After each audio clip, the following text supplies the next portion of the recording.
On the Paris attacks, it makes a lot of people, just look at, their own safety. How well prepared would you say Detroit is, and the role that DPD would play in that? As I said earlier, and I'll say it again and I'll continue to say it, we're in a constant state of readiness. We're not just responding and now we need to do things differently. Uh, we have and are continuing to work with our federal, state, county partners.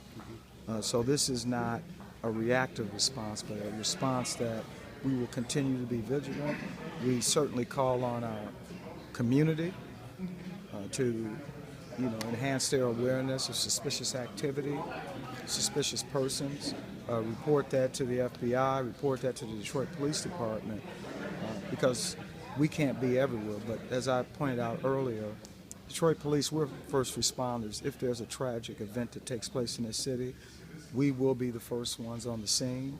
And so it's critical that our officers are trained and aware to respond appropriately.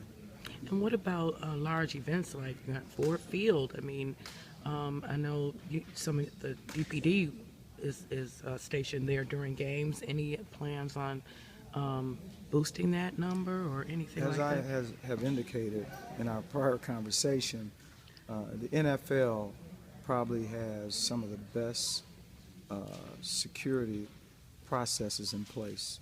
When you talk about security at any large-scale sporting event in this country, we work very closely with the NFL. I'm very comfortable with the relationship and how we work together. So again, a constant state of readiness is the order of the day, not to just react. We live in an environment of terrorism, and so we have to respond accordingly. Not, and again, it's tragic what happened in Paris. Do I think it could happen again? Absolutely. And we are prepared here in Detroit. And how important is this training today? This training today is critical. I mean, certainly when you look across America at some of the mass shooting incidents, we know that generally it involves the mentally ill.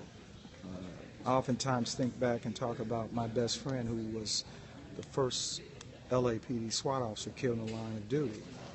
He went into an active shooter situation after the mentally ill person killed 3 of his family members. And once he went into that location, he was shot and killed. And so I'm acutely aware of the challenges that our officers confront when it comes to dealing with the mentally ill. I know when I was the police chief in Portland, we probably had one of the more robust responses in terms of dealing with the mentally ill.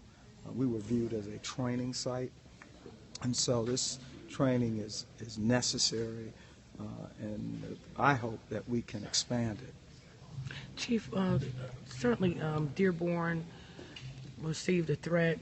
How can you support, the city of Dearborn, when you've got people on Twitter saying, they have the largest concentration of Muslims, let's target them.